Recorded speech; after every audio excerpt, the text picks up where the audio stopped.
നവകേരള സദസ്സിന് ശേഷം ലോക കേരള സഭയ്ക്ക് 2 കോടി രൂപ അനുവദിച്ചു. സംസ്ഥാനം കടുത്ത സാമ്പത്തിക പ്രതിസന്ധിയിൽ നട്ടം തിരിയുമ്പോഴാണ് ലോക കേരള സഭ പരമ്പരകൾക്ക് കോപ്പ് കൂട്ടുന്നത്.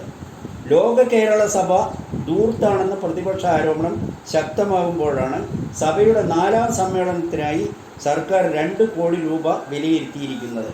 അടുത്ത മാസം നടക്കാനിരിക്കുന്ന സമ്മേളനത്തിൽ 182 പ്രവാസി പ്രതിനിധികളാണ് പങ്കെടുക്കുന്നത്. MLA-മാരും MP-മാരും ഉൾപ്പെടെ ആകെ 351 അംഗങ്ങളാണ് ഇത്തവണ ലോക കേരള സഭയിൽ പങ്കെടുക്കുക. ഭക്ഷണത്തിനും താമസത്തിനും 40 ലക്ഷം, പബ്ലിസിറ്റിക്ക് 15 ലക്ഷം, പന്തലൊരുക്കാനും ഇരിപ്പിടത്തിനും 35 ലക്ഷം, അംഗങ്ങൾക്ക് താമസത്തിന് 25 ലക്ഷം, നിർദ്ദേശങ്ങൾ ഉണ്ടായാൽ നടപ്പിലാക്കാൻ 50 ലക്ഷം, അടിയന്തര ആവശ്യങ്ങൾക്ക് 13 ലക്ഷം. അങ്ങനെ പോകുന്നു ചിലവുകളുടെ പട്ടിക. മുഖ്യമന്ത്രിക്ക് ഇരിക്കാൻ കൊടുത്ത കസേര കഴിഞ്ഞ പ്രാവശ്യം വിവാദമായിരുന്നു. സാമ്പത്തിക സ്ഥിതി മോശമായ സമയത്ത് ലോക കേരള സഭയ്ക്ക് വലിയ എതിർപ്പുകളാണ് വ്യാപകമായി ഉയരുന്നത്. സൗദി എയർലൈൻസ് വീണ്ടും കോഴിക്കോട് കരിപ്പൂരിലേക്ക് എത്തുന്നത് നാരോ ബോഡി വിമാനങ്ങൾ എയർ ഇന്ത്യ ഒഴിവാക്കുന്നു.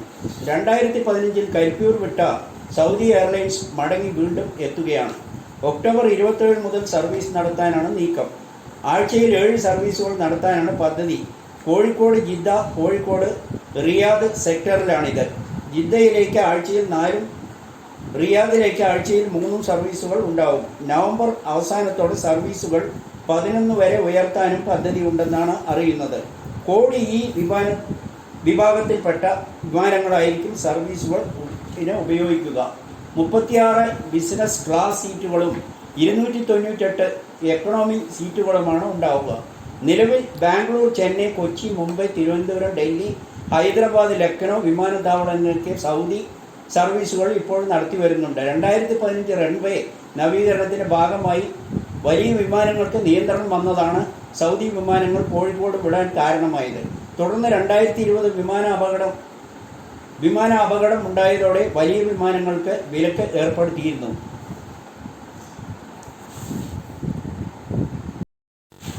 ഭൂഗർഭ തീവണ്ടി പാതയ്ക്ക് DPR അംഗീകാരമായി.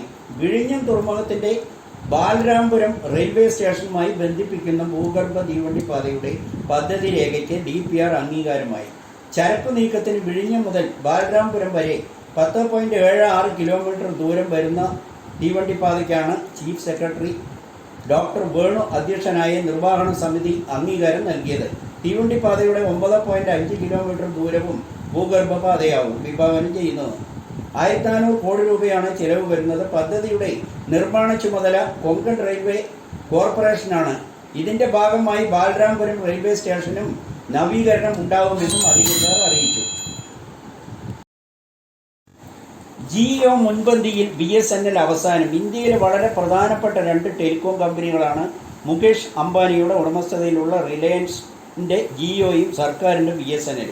വരിക്കാരുടെ എണ്ണത്തിൽ ജിയോ 1ാം സ്ഥാനത്താണെങ്കിൽ BSNL ഏറ്റവും അവസാന സ്ഥാനത്താണ് ഉള്ളത്. റിലയൻസ് എന്ന വമ്പൻ ബിസിനസ് സാമ്രാജ്യത്തിൻ്റെ പിന്തുണയുള്ള ജിയോയ്ക്ക് ടെലികോം രംഗം കീഴടക്കാൻ അധികകാലം വേണ്ടി വന്നില്ല. എന്നാൽ ഒരു സ്വകാര്യ വ്യക്തിയേക്കാൾ വലുതാവണം ഭാരത സർക്കാർ.